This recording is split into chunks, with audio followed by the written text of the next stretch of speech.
Hello, beautiful people.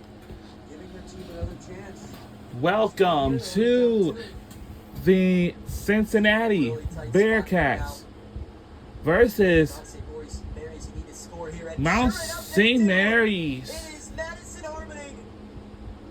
Her first goal of the game. Down by 2, 12-10. Harmoning, even though it's her first goal of the game, has just done so many things right, setting things up for the Mount on the offensive end, taking the ball away on the defensive end. She has been the most important player for the Mountaineers, I would say. That's for the Mount St. Mary's Mountaineers Women's College Lacrosse game, and we're live on the campus of the Mount St. Mary's University campus. And the team we're rooting for our today's game is Cincinnati Bearcats. Eerily similar to what Cincinnati put up in the first half. Right now the Bearcats trying to hold on for dear life. Yeah, in that first half, Cincinnati looked like they were just getting every single thing that they wanted on the offensive end.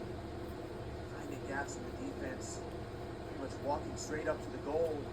But in this half, it has not been the same story. The Mountaineers did a great job tightening up.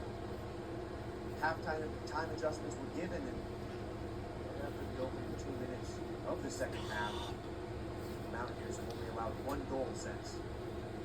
Timeout called by Gina Thomas in her 13th season of Cincinnati. You see, again, just continuous growth for this program.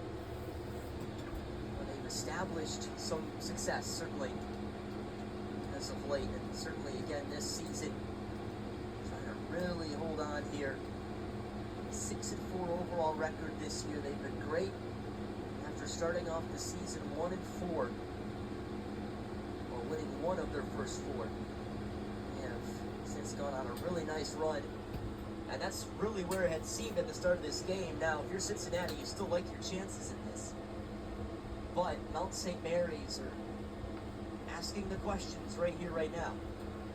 Yeah, I mean, like I said before, in this situation, I would certainly rather be a Cincinnati Bearcat than a Mount St. Mary's Mountaineer, but the door is not closed for Mount St. Mary's. It's a really good effort in the end, and an excellent bounce back for Coach Gelchuk and her crew. And again, she mentioned at halftime about taking care of the ball offensively and defensively. You've seen more purposeful attacks, and certainly it all kind of changed once she called that timeout after they had allowed the first 2 goals to Cincinnati. Since then, that's the 7-1 run that we talked about.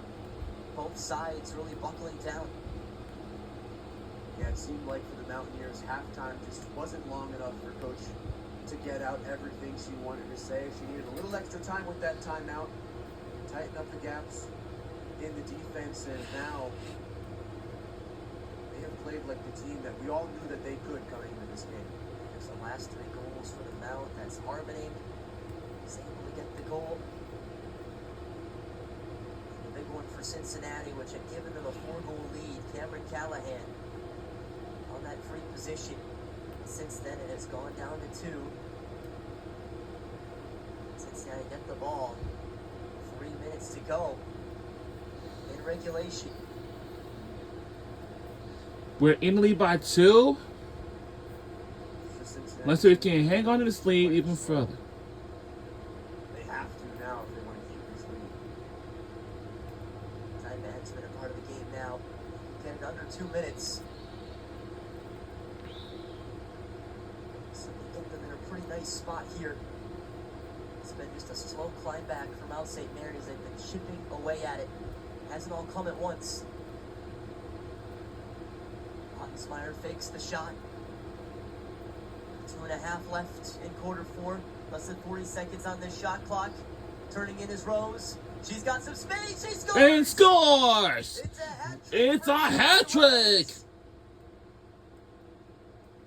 And now her 6th goal of the season. That's our 6th goal this season. this game and doubles her goal total for the season. Let's do that again. And that might make this gap just too much for the Mountaineers to come back from. Great goal by Rose. That ties her career high of 3 goals that she had at Ohio State late February of 2023. She finished that season with 5 goals. That was as high of a season as she had from the offensive end. Today, she's broken out for 3 of her own. And it's her 3 goals that are the difference maker right now. And one that maybe, you can't fully put Mount St. Mary's out of this, but maybe just about sealed this one.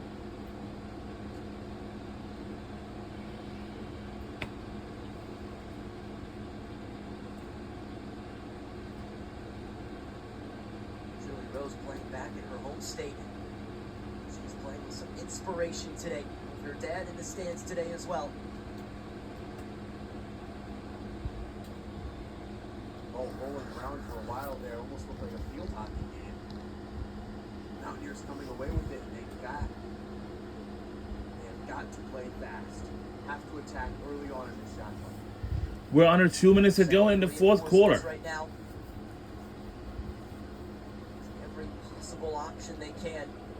Can't really waste much time as we're down to 100 seconds left. Down 3.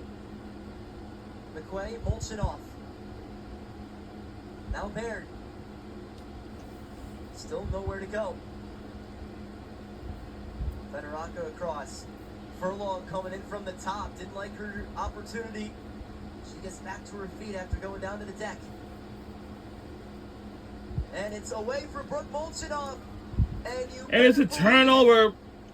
Cincinnati are going to be ready to jump onto it. Who else but Julie Rose? 1 minute to go. We're near a minute mark to go.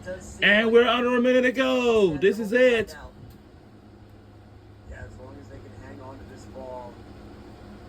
But I do want to tell you, The Mountaineers, it's no shot clock. Not many other teams could hang in there and do what they did. It just shows the kind of team that they are. Resilient, they're tough. You can never count the Mountaineers out. It shows the losses that Mount St. Mary's have had this season. And let's take a look at our records. Our record's really good. 6-4. And Mount St. Mary's, theirs is sort of pretty good. With every team they played against.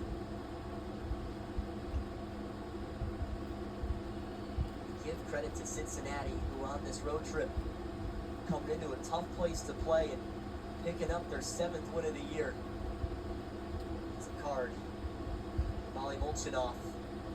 And now we'll do it. And we won the game. And our final score is... For this game.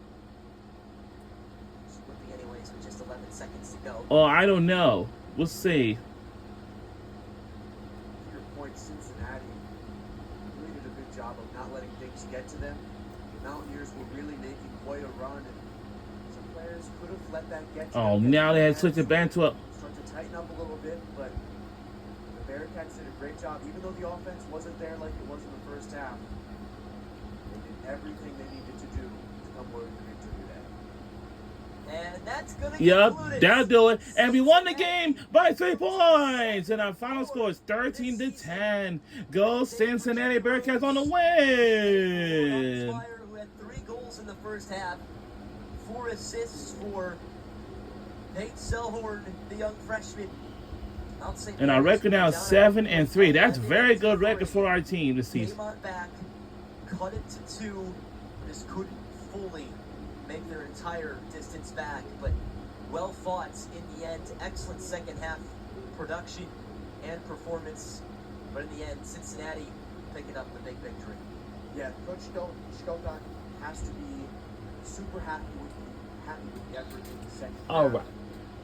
The team could have played like that for the entire game. They would have walked away with a win, but it's all about finding consistency in this early part of the season. Going into the conference play against Canisius next. This is a team with high expectations, and you just saw the mental fortitude that they have. See, this team is competing with everybody that they played against, including the Big Four conferences. Now in Cincinnati, Virginia Tech a few weeks ago. So this team looks very up for come conference play, but now they dropped to 4-4. But happened? they schedule difficult non-conference on purpose to get them geared up. Yeah, definitely. You got to get ready. The conference season is what matters in college sports. The non-conference is only to prepare you. You can lose as many games as you want against tough competition. You just got to take the positives out of those games. There's plenty of positives to come out of this one. Now Cincinnati, that's a big win for them, and they continue their really nice stretch here, dating back to the end of February. Just that win on the road at Kent State had started up an excellent streak where now they've won 6 of 7. After starting the season just winning 1 of 4. They're in just a really good run right here, right now. And mentioned they got a trip to Georgetown. That's a difficult team. That is coming up on Friday. They're on the road at Arizona State to a Big 12 battle. It's Big 12 the rest of the way. We said they only have 2 home games the rest of the way too. So this is a really good test on going on the road, getting a win. Something that they'll need to be doing in Big 12 play. Yeah, if you're the Bearcats, you have to be used to playing on the road because you have an away game in the Big 12. It's about as far away from home as it gets. Tempe, Arizona, San Diego. I mean, you just got to be prepared to play in unfamiliar environments, and they did just that today. Coach Skelchak is making her way over to Justin DiFederico, and we'll throw it down to him.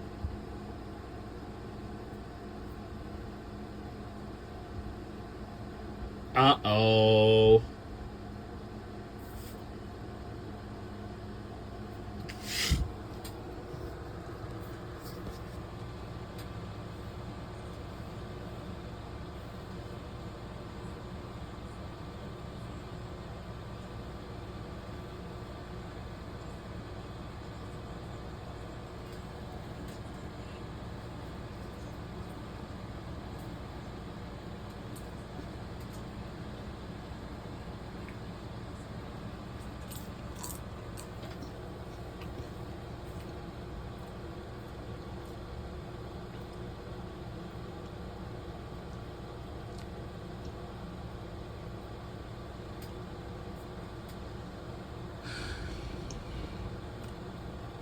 Post-game highlights from this one, in this 13-10 win for Cincinnati. And indeed, Coach mentioning just how pleased she was with how her team responded in the second half.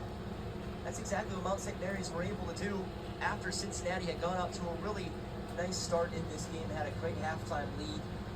A lot of different scores, including 3 goals for Lauren Ottenspire, 3 for Julie Rose, but in the end, Mount St. Mary's and their effort, certainly a couple from MK Allingham helped, but their effort in the end just falling a tad short. Yeah, everybody has a plan until they get punched in the mouth, right? And Cincinnati came right out, punched them out in the mouth, and it took them about an entire half to respond. They had to regroup, take that time out early in the third quarter, and they ended up playing a hell of a game the rest of the way, but it just wasn't enough. This wasn't enough is right. What Brooke Molchanoff had to say. Madison Harmoning, this was a really big goal that had cut it to 3 at the time. Then one of the stories today, Julie Rose, who was great on the offensive and defensive end, did well. That will conclude it for us here today in Emmitsburg, Maryland. Just as we see the final stats, New Perspective Financial Solutions bringing us this. We had finished with the final shots. we had 27 shots on goal. We got 26, 5 saves, 17 turnovers, and for Mount St. Mary's, they had the most. Us, we don't have that bad. In the FBS, we only have 5. So from Mount St. Mary's, they only have 13 saves. Wow. Turnovers to 21 to 17 for Mount St. Mary's. And clearances, both teams in the better percentage area of that, but still failed to clear 3 times. Cincinnati 4 times for the Mount. Draws were also 14 to 12 for Cincinnati. They kind of kept that 2 to 3 draw edge through the entire game. But that is how it all concludes. Final thoughts, John, before we sign off. You know, I think the Mountaineers really learned a lot about the team that they are today. Like I said, a lot of teams really could have folded. You're down 11 to 3. didn't look like anything positive was coming out of that locker room after halftime, but they came together against a really tough opponent, and they gave them everything they could handle. Didn't translate to a victory today, but conference season, this is a team that everyone has to watch out for. Indeed, and it starts up this weekend at Canisius. Shout out to our excellent crew working this one today. Our camera operators, Mr. Jacob Abdullah, back in the studio as well. For Justin D. Federico on sideline, you, Mr. John Rono, Christian Taylor, saying so long here on this Monday afternoon in Emmitsburg. Final score is Cincinnati 13 and Mount St. Mary's 10. See you next time, everybody. Enjoy the rest of your day. And we will see you next time, everybody. Have a great day. And that'll do from here, from Harrisonburg. And we are going to see y'all next time.